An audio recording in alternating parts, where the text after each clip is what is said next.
Welcome back to the Hives versus Zombies, you beautiful people. Now, last episode we did have the Hives come in, smash up this area here, come into the base, whole bunch of zombies came in, and we have just been trying to hold the line and stop them getting into the base. Now, we are starting to get the walls in, which is obviously going to be super good. Ideally, we'll discourage a lot of the old zombies coming in. And what we're also going to need to do is start, I think, reinforcing the walls across here as well. We did say about possibly not doing it because we weren't sure if there's going to be much point if they're already going to aggro through.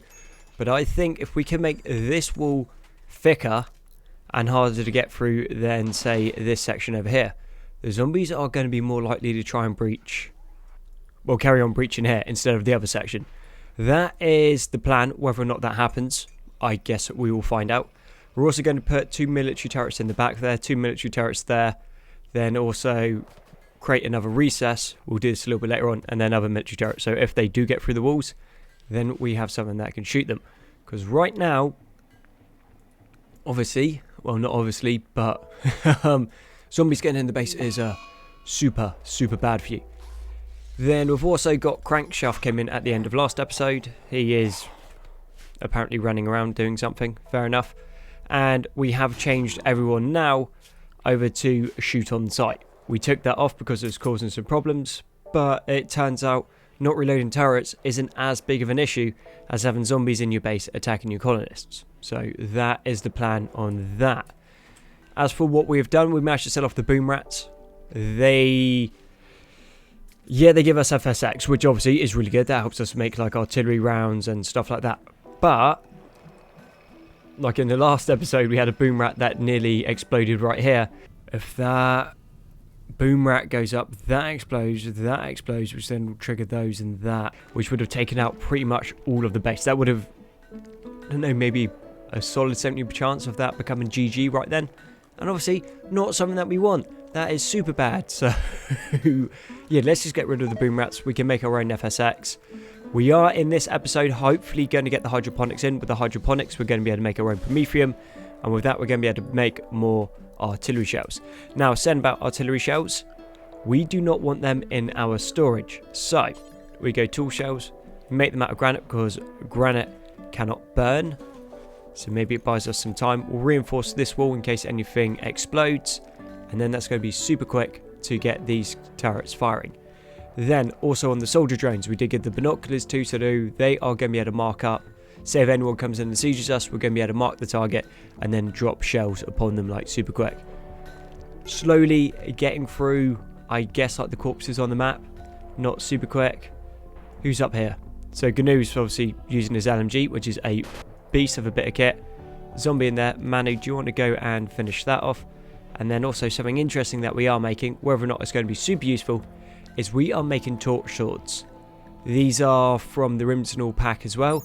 And they're okay. They're not amazing, but they're okay. So armor penetration of 6.43mm RHA, if I could word. Melee damage 145, and then 12.63 damage per second. Armor penetration 100%. But it does give you critical chance increase of 17%, melee dodge chance of 40%, and melee parry chance of 40%. Which are all not bad things. And seeing as zombies getting close, we might as well get a weapon that can fight them. Across there is now sorted, and all this is at the moment is just trying to get everything in line. We do have a solar flare going off, but realistically we haven't been loading the guns, so it doesn't make a massive difference to us. Toxic fallout did just finish, and we've opened these areas up, so ideally we'll get back to sowing. Not that we're super low on food, but we're down to 1,610 potatoes, and we've apparently got a little bit of meat over here, and nearly ready to give Crankshaft his pioneer kit. So slowly moving in the right direction, I would say. And with there not being too many zombies and them being fairly spread out, we are getting like quite a lot of work done. We nearly have this section here sealed off. We got an extra turret going in. We will have to go around and redo the turret so everyone is on armor piercing. So with that done, we only have this section up here to do. Obviously less than ideal, but the zombies will naturally try to aggro onto the doors. If they try to aggro onto anything up here, these machine gun turrets can spray that area down. We will eventually start losing these big turrets, well, fairly simply because our guys just are not repairing much. Then this section is sealed. We just need to put an extra couple of walls in here. Then I think we'll put like an extra wall on the back.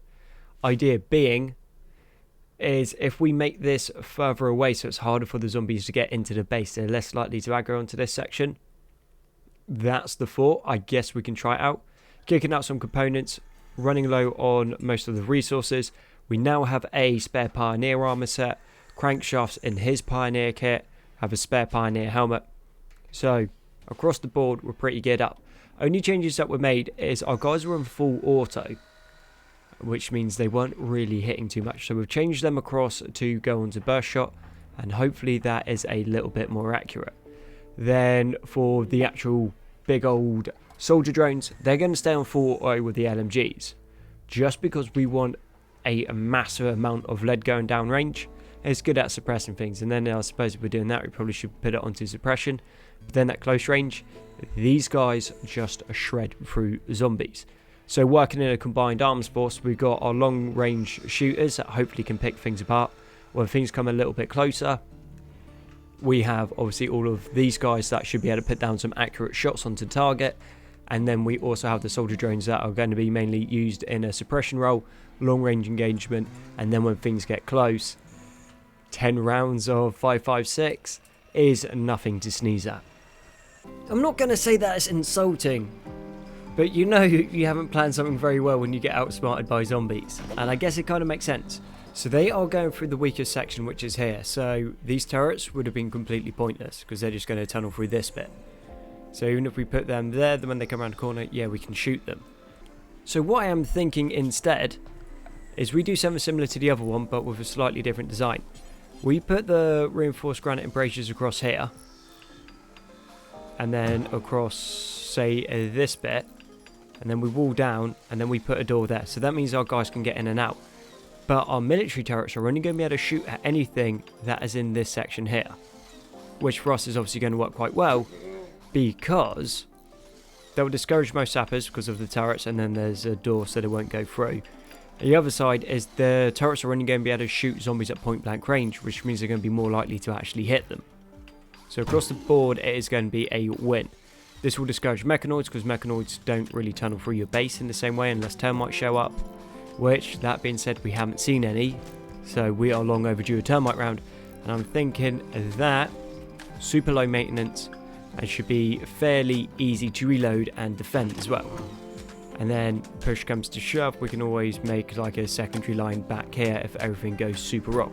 Kind of hoping that it doesn't, if I'm just throwing my thoughts out there, but then you are learning how to fight a completely different AI, and in classic Rimworld style, you don't see yourself into the base, so the enemies always have a route to you.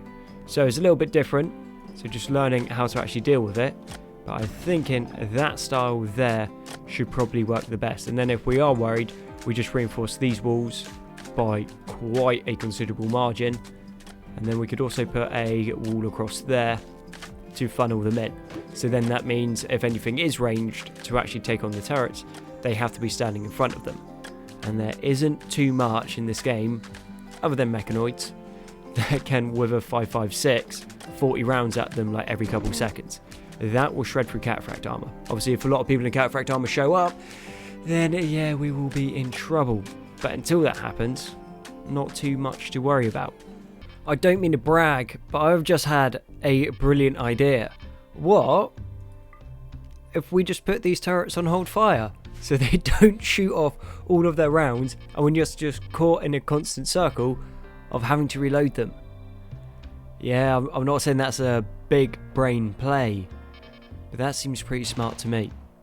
Only thing that we need to do is just keep an eye out for breaches, and then all we need to do at that point is then turn one of them on, take care of the breacher, then turn it back off again.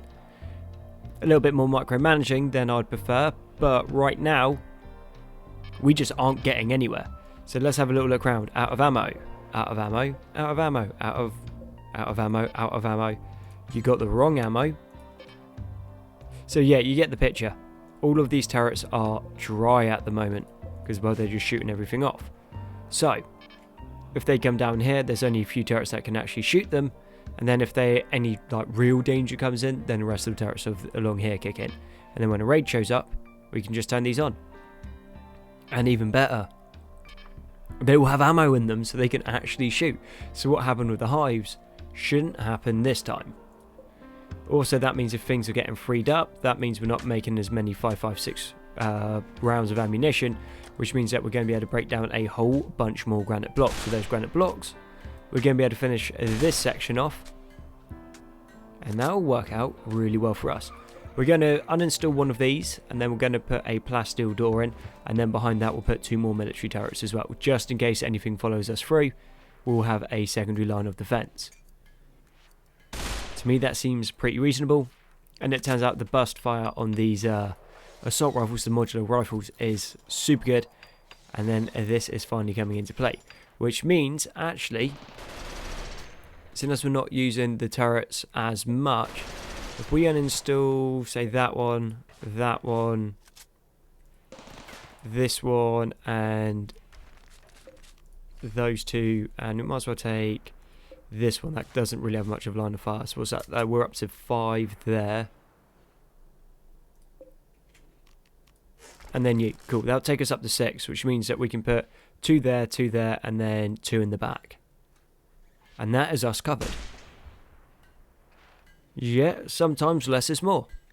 But there is something so satisfying about having to have a bunch of people on Overwatch while someone is just trying to build a wall. And there's not even that many zombies about either. So it's just like everyone's just trying to get in, get the job done, and then there's people over the top of them shooting, just trying to hold off the zombies. Then when it's clear, everyone gets to work. And then more zombies show up, and then everyone starts firing again. Also, something that I did just notice. Okay, maybe it's not happening this time.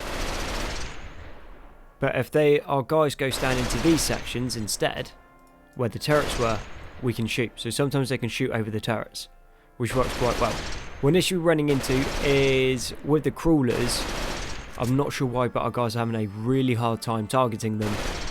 Not hitting them, but targeting them when they aren't drafted. So you see there, and then we go to there, and then our guys won't even bother shooting. So I'm not too sure about that one. Let's see if we can force fire on it. No. Okay, we just put you on avoid. Anything happen? Nope. Cool, we'll just pull those guys out of there, and then that will bleed out pretty soon. And once again, just guys going out to do work, and then the other people come as well, and then they just end up covering each other, like moving forward, shooting, moving forward, shooting. And it's just something super satisfying about it. It's like they've finally developed some sort of strategy, and it seems to be keeping them alive alright. Now, a couple of our guys, if I can find one with it, have these, the torch swords, which is what we were talking about earlier. And the nice thing about those is it means if we get into close combat, our guys can swap out to them, and it gives them some sort of chance at taking the zombies down in close. We also want this silver mortar brought in, and unfortunately we can't actually do anything with this chitin artillery piece. I guess we could blow it to oblivion and then try to get it that way, but I think for now we'll just leave it on the map because, well, no real because, just because we don't want to shoot all of our rounds of ammo at it unnecessarily. I was pointing out about the hollow point rounds, and yeah, hollow point rounds would be like real useful against some of the zombies. But then if we find, so that's a zombie is in some sort of armor, not massive armor. That's a cipher. Those guys are out of armor. But some of the zombies that we're fighting are rocking around in power armor. Now you start shooting hollow points at power armor, it will just bounce off, it won't do too much. So against most zombies, yes, but then when you start fighting the zombies in the armor, they aren't going to do a mass amount. And it turns out we got a rat, so let's go kill that. We don't want that in the map. And just thrown out there, it looks like Construct Carefully has been redone, which is amazing. So normally, well, I don't mean normally, but on the last series that we're playing, they would have finished this wall, which meant that you couldn't get in there to do this section. Whereas this time around, it seems to be sorted. You only really get problems with Construct Carefully when you're building something that requires 2 resources. So this requires steel and then granite blocks. But yeah, it looks like they must have been updated. So that is super good for us. So what we have done, just to try and discourage the zombies from going to a place that we don't want them to, we've just added an extra 3 layers onto the wall. So it was 2, now it's up to 3. And that, hopefully being the key word, will be enough to pretty much guarantee that whatever we want to fight comes through this section here. Seems the little kill zone's working alright. Zombos just get confused where they're going to be, so they just come into this area, wander around for a little bit, get shot. That's fine. Point blank range on the turrets works for us. And now we have started working on our, I guess, our little artillery emplacement. So using plasteel doors, just because we want people to be able to run in and out and grab the rounds as quickly as we can. Now we do need to set this. So what we're going to want on these is incendiaries, because, well, that's pretty much all we got. Then we do have the 155s for the big steel artillery. So I think we'd have like one small bunker here, then another there. So if an artillery round comes in like and all of these go up, it's not going to wipe everything out. I think that's the noise artillery and mortars make. I'm not too sure. But if we have a couple of them spread out, then that's going to minimise the damage. Oh, still got the chem fuel over here. Fair enough. And research-wise, what we do have is the mechanoid power cells. So let's get those two in as well, and let's get them pretty well fortified. So heavy granite walls around them. Remove those, and then on these again, we'll put plasteel doors in. We just don't want anything being able to spawn in underneath them or on top of them, and with the plasteel doors, that'll buy them some time if everything goes peak tong. Now once those two are in, we shouldn't take too long. We're going to bang down the hydroponics, which means that we can then start doing something with this area. And soon as we actually have a bit of time, we'll put the queen into the biosculptor pod, and then hopefully that will stop her being in such a bad mood. And alternatively, if the queen dies, it's game over. She's 52, so she's not super old, but still details. And then we also need to start making the hives some actual rooms, so they can have the neuro superchargers and then sleep accelerators, which will just make them more efficient across the board. And we might bang 2 turrets into there and there, so we have some hard points in case a pesky zombie somehow gets into the base, because, well, given everything that's happened, turns out zombies are actually surprisingly good at getting into your base and causing you some problems. Now that is not allowed. So the breach is just going for the walls. It hasn't even bothered to go for the doors. Thankfully we put the door in, so let's get the 3 soldier boys. And let's run them out. Well, who's coming all the way around the map?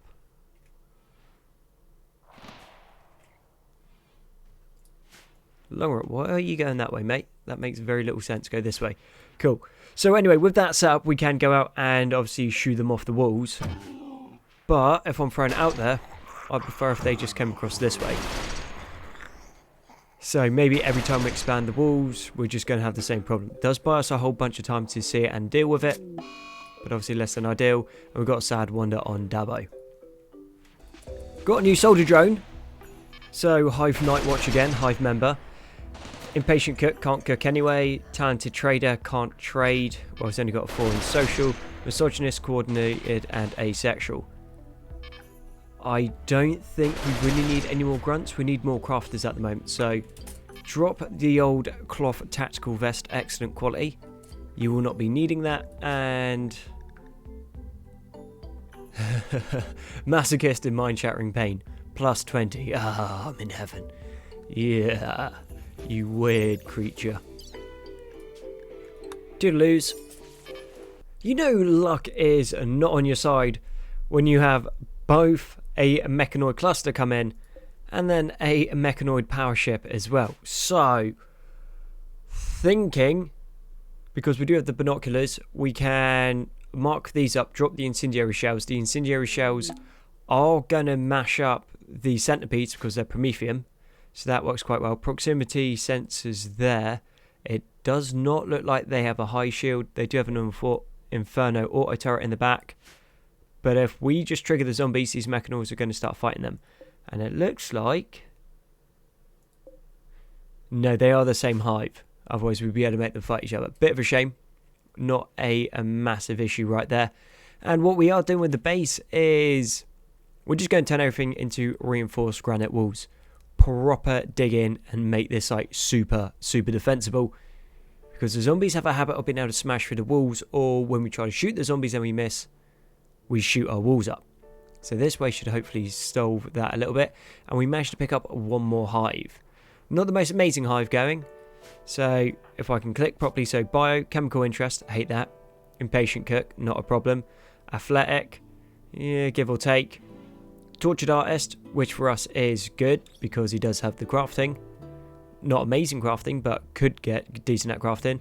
Asexual, like all of the hives. And he's also a tailor.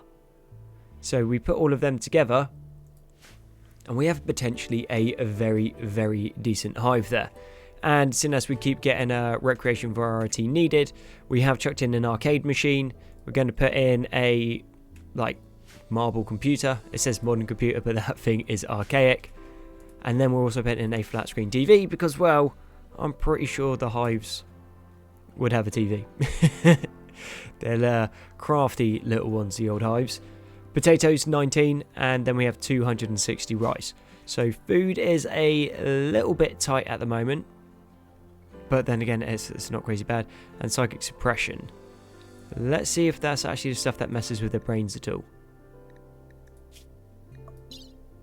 No, just psychic abilities, it looks like. That's cool. Right, we did have a crash a little while ago, so I'm hoping everything is back to where it should be. So, with that, I do need to bring the episode to the end, so thank you very much for watching. I've been Gonzi. All your likes, comments, sub support have been amazing. You guys are awesome, and I'll catch you on the next one.